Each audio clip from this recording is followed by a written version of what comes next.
Hello guys, welcome back to pregnancy help mom and baby. कैसे हैं आप सभी लोग? उम्मीद करते हैं कि आप सभी लोग काफ़ी अच्छे से होंगे और आपकी प्रेगनेंसी भी काफ़ी अच्छे से चल रही होगी। तो यह बताने के लिए कमेंट बॉक्स में जय श्री कृष्णा जरूर लिखें। तो गाइस देखिए, जब भी कोई महिला प्रेग्नेंट होती है ना, माँ बनने वाली होती है, तो उनके मन में एक जिज्ञासा जरूर आने लग जाती है कि उनके गर्भ में पल रहा शिशु एक लड़का होगा या फिर एक लड़की होगी।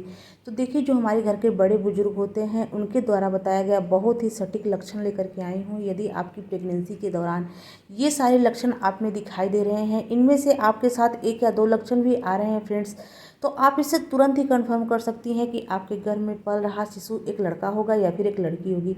देखिए फ्रेंड्स, जो हमारे घर के बड़े बुजुर्ग होते हैं ना, उनके द्वारा बताए गए बहुत ही सटीक लक्षण होते हैं। काफ़ी हद तक कई गर्भवती महिलाओं के ऊपर सही पाए गए हैं। तो आप इन लक्षणों को देख करके आसानी से पता कर सकती हैं कि आपके घर में पल रहा शिशु क्या होने वाला है। तो आप वीडियो को स्किप करके मत देखिएगा, शुरू से लेकर लास्ट तक देखिएगा, तभी आपके डाउट क्लियर हो पाएंगे। तो चलिए शुरू करते हैं आज का वीडियो शुरू करने से पहले हम आपसे एक बात का क्लियर कर देना चाहते हैं फ्रेंड्स कि हमारे चैनल का उद्देश्य लड़का लड़की में भेदभाव करना नहीं है। हम अपने चैनल में लिंग का अंतर नहीं करते हैं, सिर्फ उन गर्भवती महिला के लिए वीडियो बनाते हैं फ्रेंड्स जिनको जानने की जिज्ञासा होती है, उत्सुकता होती है कि उनके घर में पल रहा शिशु क्या होने वाला है। तो गाइस देखिए, जो पहला लक्षण बताया जाता है हमारे घर के बड़े बुजुर्ग ओल्ड वाइफ्स के द्वारा बताया गया है, यदि आपकी प्रेगनेंसी के तीसरी तिमाही में ये सारे लक्षण दिखाई दे रहे हैं तो आप इससे तुरंत ही कन्फर्म हो सकती हैं कि आपके घर में पल रहा शिशु एक बेबी बॉय है या फिर एक बेबी गर्ल है।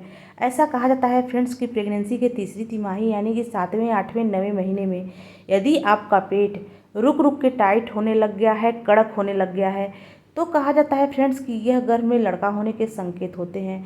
इसके अलावा फ्रेंड्स, हमारे घर के बड़े बुजुर्गों का ये भी मानना है कि प्रेगनेंसी के दौरान यदि आपका पेट रुक रुक के टाइट हो रहा है और साथ में ही कुछ देर में आपका पेट फिर से नॉर्मल हो जा रहा है, तो भी फ्रेंड्स इसको गर्भ में लड़का होने के बहुत ही सटीक लक्षण माने जा सकते हैं। आप इससे तुरंत ही अनुमान लगा सकती हैं कि आपके गर्भ में पल रहा शिशु एक बेबी बॉय है। तो गाइस देखिए, जो अगला इंपॉर्टेंट लक्षण है हमारे घर के बड़े बुजुर्गों द्वारा बताया गया बहुत ही खास लक्षण है। यदि आपकी प्रेगनेंसी के दौरान ये लक्षण दिखाई दिया है फ्रेंड्स, तो आप इससे तुरंत ही कंफर्म हो सकती हैं कि आपके घर में पल रहा शिशु एक लड़का है या फिर एक लड़की है।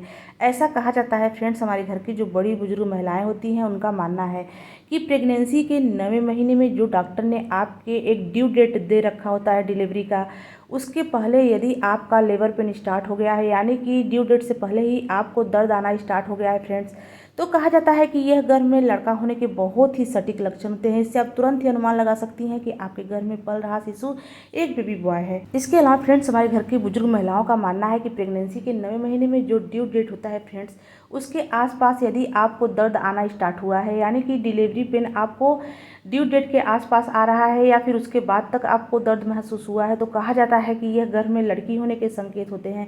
इससे आप कहीं हद तक अनुमान लगा सकती हैं कि आपके गर्भ में पल रही शिशु एक बेबी गर्ल हो सकती है। क्योंकि फ्रेंड्स, जो हमारे घर के बड़े बुजुर्ग हैं उनका मानना है कि यदि गर्भ में लड़की होती है फ्रेंड्स, तो वह पूरा टाइम लेकर के पैदा होती है। अगर आपके गर्भ में लड़का पल रहा होता है फ्रेंड्स, तो वह टाइम से पहले हो जाता है। तो आप इससे तुरंत ही कन्फर्म हो सकती हैं कि आपके गर्भ में पल रहा शिशु एक बेबी बॉय है या फिर एक बेबी गर्ल है। तो गाइस देखिए, जो अगला खास लक्षण बताया जाता है हमारे घर के बड़े बुजुर्ग ओल्ड वाइफ्स के द्वारा बताया गया बहुत ही सटीक लक्षण है। यदि प्रेगनेंसी के दूसरी तिमाही में आपके साथ इस तरह के लक्षण दिखाई देने लग गए हैं, तो आप इससे तुरंत ही पता कर सकती हैं कि आपके गर्भ में पल रहा शिशु एक लड़का है या फिर एक लड़की है। ऐसा कहा जाता है फ्रेंड्स कि प्रेगनेंसी के चौथे, 5वें, 6ठे महीने में यदि आपके हाथ पैर के ऊपर लाल लाल चकत्ते आने लग गए हैं, लाल लाल चकत्ते जैसा आपके हाथ पैर में दिखाई देने लग गया है और साथ में बहुत ज़्यादा आपको खुजली सी महसूस हो रही है फ्रेंड्स, तो माना जाता है कि यह गर्भ में लड़का होने के संकेत होते हैं। इसके अलावा फ्रेंड्स, यदि आपको इस तरह की कोई दिक्कत परेशानी नहीं है, आपके हाथ पैर में लाल चकत्ते नहीं बने हुए हैं, तो यह गर्भ में लड़की होने के संकेत हो सकते हैं। तो गाइस देखिए, जो अगला सिम्टम बताया जाता है ना हमारे घर के बड़े बुजुर्ग ओल्ड वाइफ्स के द्वारा बताया गया बहुत ही खास लक्षण है। यदि आपकी प्रेगनेंसी में ये लक्षण आ गया है तो आप इससे तुरंत ही कन्फर्म हो सकती हैं कि आपके गर्भ में पल रहा शिशु क्या होने वाला है। ऐसा कहा जाता है फ्रेंड्स कि हमारे घर के जो बड़े बुजुर्ग हैं उनका मानना है कि प्रेगनेंसी कंसीव होने के बाद जैसे जैसे आपकी प्रेगनेंसी आगे बढ़ती है वैसे वैसे आपके नसों में उभार आना स्टार्ट हो जाता है। ऐसा कहा जाता है फ्रेंड्स कि प्रेगनेंसी के के दूसरी तीसरी तिमाही में यदि गर्भवती महिला के हाथ पैर की नसों में उभार आ गई है, उनके हाथ पैर की नसें साफ पता चलने लग गई हैं, फूली हुई नज़र आ रही हैं, तो कहा जाता है फ्रेंड्स कि यह गर्भ में लड़का होने के संकेत होते हैं। इसके अलावा फ्रेंड्स यदि आपको इस तरह के कोई बदलाव नहीं आए हैं, आपके नसों में उभार नहीं है, तो कहा जाता है कि यह गर्भ में एक बेटी होने के संकेत होते हैं। इससे आप तुरंत ही पता कर सकती हैं कि आपके गर्भ में पल रही शिशु एक बेबी गर्ल है या फिर एक बेबी बॉय है। गाइस, उम्मीद करते हैं कि आज की हमारी वीडियो अच्छी लगी हो। अगर यह वीडियो अच्छी लगी हो तो प्लीज़ वीडियो को लाइक करें, शेयर करें, सब्सक्राइब करें। तो चलिए मिलते हैं किसी अलग वीडियो में अलग टॉपिक के साथ। तब तक के लिए नमस्कार।